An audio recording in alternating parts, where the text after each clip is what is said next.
திருமிகு ஆண்டாள் பிரியதர்ஷினி, திமுக கூட்டணி பலம் இருக்கு அப்படின்னு சொல்றீங்க. 5000 ரூபாய் பத்தாது அப்படின்னு இப்போ இன்று 2000 ரூபாய் அறிவிப்பு அப்படிங்கிறது என்ன கணக்கு? கூட்டணி பலத்துக்கும் இதுக்கும் என்ன சம்பந்தம்?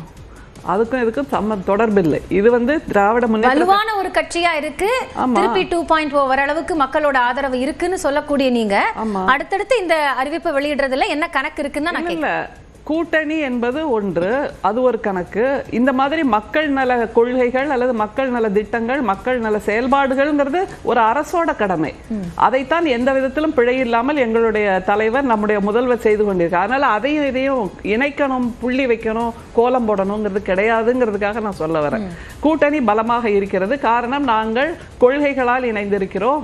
மத நல்லிணக்க கொள்கைகள் அல்லது மத வெறிக்கு எதிரான கொள்கைகள், பெண்ணடிமைத்தனத்துக்கு எதிரான கொள்கைகள், மக்கள் நலம் சார்ந்த கொள்கைகள், இப்படியாக நாங்கள் இணைந்திருக்கிறோம். கூட்டணி என்பது எங்களுடைய ஒரு பெரும் பலம். இந்த பக்கத்தில் சொன்ன வாக்குறுதிகள் அல்லது தமிழ்நாட்டு மக்களுக்கு காலம் காலமாக திராவிட முன்னேற்ற கழகம் செய்து வந்திருக்கின்ற அந்த நலத்திட்டங்களின் நீட்சியாக நாம் இதை பார்க்கிறோம். அதனால இரவு 8 மணிக்கு பிரதமர் அதிர்ச்சிக்கு மேல் அதிர்ச்சி கொடுப்பார். ஆனால் நம்முடைய முதல்வர் காலையில் எதையுமே சொல்லாமல் அத்தனை பேர் வங்கி கணக்கிலும் இன்ப அதிர்ச்சியை கொடுக்கிறார்.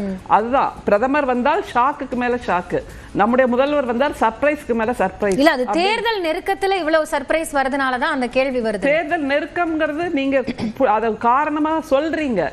இது இயல்பாக நடந்து கொண்டிருக்கிற விஷயங்கள் தானே காலம் காலமா. நான் ஒரே ஒரு 2 தகவலை மட்டும் உங்களுக்கு சொல்றேன். அப்ப நீங்க இது தேர்தல் காலத்துக்காக செய்யப்பட்டதா அப்படிங்கறத புரிஞ்சுக்கலாம். 1920 நீதி கட்சி முதலாக மாநகராட்சி பள்ளி மாணவர்களுக்கென்று அந்த உணவு திட்டத்தை, மதிய உணவு திட்டத்தை கொண்டு ஒரு குழந்தைக்கு ஓரணா அப்படிங்கிற செலவுல அந்த மதிய உணவு திட்டத்தை உருவாக்குறாங்க. அதற்கு பின்பு நம்ம கர்ம வீரர் காமராஜர் ஐயா மாநிலம் முழுக்க அதை விரிவுபடுத்துகிறார்.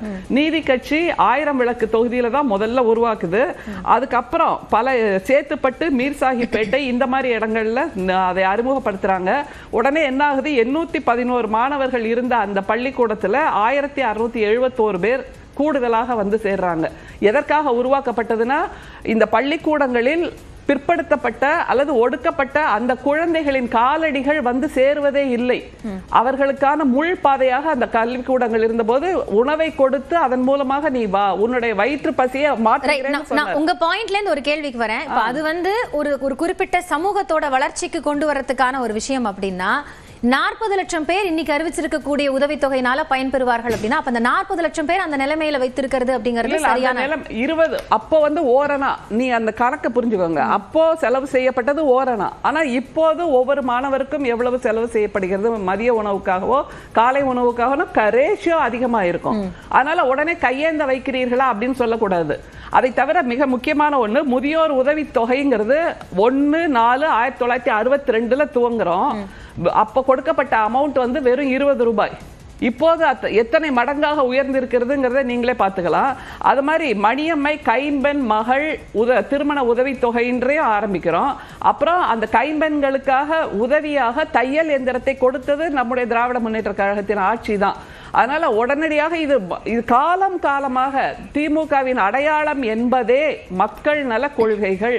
அதுல மாற்று கருத்தே இருக்க முடியாது. அதனால இப்போ நீங்க தேர்தலுக்காக சொல்கிறீர்கள்னா இது நாள் வரைக்கும் செய்து கொண்டுதானே இருந்தோம். இல்ல, நான் வித்தியாசப்படுத்தல மேடம். இது தேர்தல் காலம். நீங்க உதவித்தொகையோட சேர்த்து கோடைக்கால சிறப்பு தொகுப்பா சொல்றீங்க. அது மகளிர் உரிமை தொகைக்கும் அப்படி சொல்லப்பட்டது. அது விமர்சனத்துக்குள்ளாச்சு.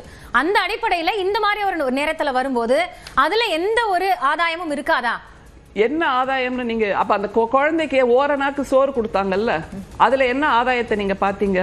அவர்கள் வாழ்க்கையில் வெற்றி பெற வேண்டும் என்பதுதான் ஒரே ஆதாயம். அதை தவிர மிக முக்கியமா மாற்றுத்திறனாளிகளுக்கு பராமரிப்பு உதவித்தொகை அந்த குடும்பத்துக்கு கொடுத்திருக்காங்க. வேண்டான்னு சொல்றாங்களா எதிர்கட்சியில் இருக்கிறவங்க? இதை கொடுப்பது என்பது கருணை, காருண்யம். அதை போய் நீங்க கொச்சப்படுத்துவீங்களா? அடுத்தது அந்த நீலகிரி தேயிலை தோட்ட தொழிலாளர்கள் அவங்கள்ட்ட வாங்குற அந்த கொள்முதல் பசுந்தேயிலைக்கு விலையை உயர்த்தியிருக்காரு. அது அனாவசியம் சொல்வீங்களா? அடுத்தது மீனவ குடும்பங்களுக்கு மீன்பிடி தடைக்கால உதவித்தொகைன்னு கொடுக்கிறோம், அது அனாவசியம்னு சொல்வீங்களா? இது அதையுமே கேள்விக்குள்ளாக்குறாங்க. ஏன்னா ஏப்ரல்ல இருந்து ஜூன் வரைக்கும் தான் நம்ம வழக்கமா கொடுக்கக்கூடிய காலம். இது முன்கூட்டியே கொடுக்கப்படுறதுனால தான் அந்த கேள்வி வருது. முன்கூட்டியே ஏன் கொடுக்கிறோம்னா, பிஜேபி இதை குளறுபடி செய்யும். பிஜேபியோடு கூட்டணியில் நாங்கள் இருந்தே தீர்வோம்னு அதிமுகவை கலைத்துவிட்டு, அதிமுகவை குலைத்துவிட்டு, அதிமுகவை இல்லாம பண்ணிட்டு அங்கே கொண்டு சென்று கூட்டணியில் சேர்ந்திருக்கின்ற அதிமுகவும் பிஜேபி செய்கின்ற அந்த சூழ்ச்சிகளுக்கு உடன்படும். அது நம்முடைய முதல்வர் கடந்த முறை மகளிர் உதவித்தொகை கொடுத்தப்பவே இதை சொன்னாரா இல்லையா?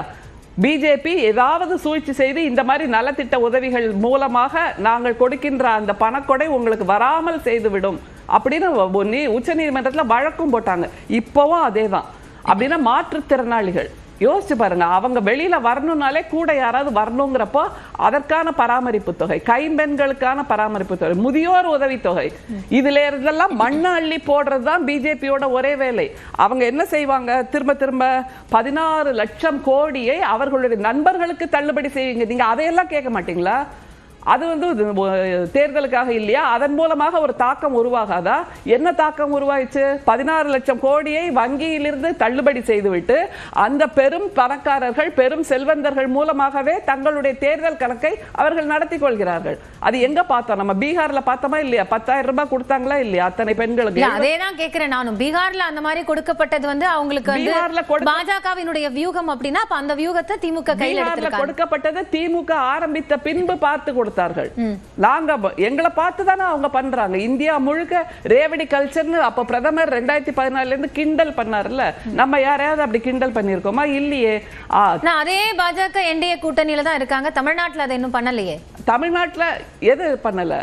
அந்த உதவித்தொகை கான்செப்ட் அதான்ப்பா, அவங்க பண்ண மாட்டாங்க. அவங்களுக்கு பெரும் தனக்காரர்களுக்கு செலவு செய்வது அல்லது அவர்களுடைய கடனை தள்ளுபடி பண்ணுவதுதான் முக்கியம். இந்த மாதிரி பஞ்சை பராரிகள், ஏழைகள், இவர்களுக்கெல்லாம் ஒரு தடவை ஒன் டைமா 10,000 ரூபாய் கொடுத்துட்டு அதுக்கப்புறம் இப்ப அதை ரிவ்யூ பண்ணிட்டு இருக்காங்கல்ல. மகாராஷ்டிராலயே அதான நடந்தது. அத மாதிரி திரும்ப திரும்ப இது பாருங்க, இலவசங்கள் மற்றும் மகளிர் தொகைக்காக பிஜேபி அரசு என்னெல்லாம் பண்ணுனா 7,500 கோடி ரூபாய் பீகார்ல செலவு பண்ணுச்சு, 5,000 கோடி ரூபாய் ஹரியானால செலவு பண்ணுச்சு, 22,000 கோடி ரூபாய் மத்திய பிரதேசத்துல, 36,000 கோடி ரூபாய் மகாராஷ்டிரால, மொத்தம் 70,000 கொடுக்கப்படுகின்ற மக்கள் நல திட்டங்கள். நன்றி. நான் வர முதல் சுற்று கருத்தை எடுத்துக்கிறேன். திரு காசிநாத பாரதி, அதிமுகவும் பாஜகவும் தான் சேர்ந்து இதை கொடுக்க விடாம தடுத்துருவாங்க, சூழ்ச்சி பண்ணிடுவாங்கன்னு நாங்க முன்கூட்டியே கொடுத்துட்டோம்னு சொல்றாங்க. பாலவெற்றிவேல் அவர்கள் நண்பர் பாலவெற்றிவேல் இது ஒரு இன்ப அதிர்ச்சி அப்படின்னு சொன்னாரு. துன்பியல் அரசியல் நாடகங்கிற தலைப்பை தான் நாங்கள் வைக்க முடியும். ஏன்னா இந்த கோடை காலமோ இந்த விளிம்பு நிலை மக்களோ இந்த தேர்தல் வருகின்ற இந்த மே மாதத்திலையும் ஏப்ரல் மார்ச் மாதத்தில் மட்டும்தான் இந்த ஏழை மக்கள் இருக்கிறார்களா என்பதை கேள்விக்கு விட்டு விடுகிறேன்.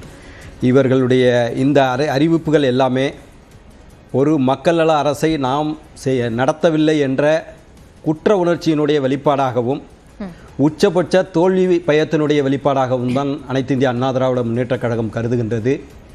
இவர்கள் ஒரு நல்லாட்சியை நடத்தியிருந்தால், இப்போ நான் ஊர்லேருந்து கிளம்புற கூட என்னுடைய உறவினர் சொல்லி அனுப்பினார், அறிவாலயம் பக்கம் போகின்ற போது பார்த்து போ, உன்னையும் கூட்டணியில்னு சொல்லி தூக்கிட்டு போனாலும் போயிடுவாங்க அறிவாலயத்துக்குள்ளே அப்படின்னு சொல்லி. ஒரு மிகச்சிறந்த நல்லாட்சியை நடத்தியிருந்தால் இன்றைக்கு ஆள் பிடிக்கின்ற வேலையை நான் என்னுடைய கருத்தை சொல்லிடுறேன்.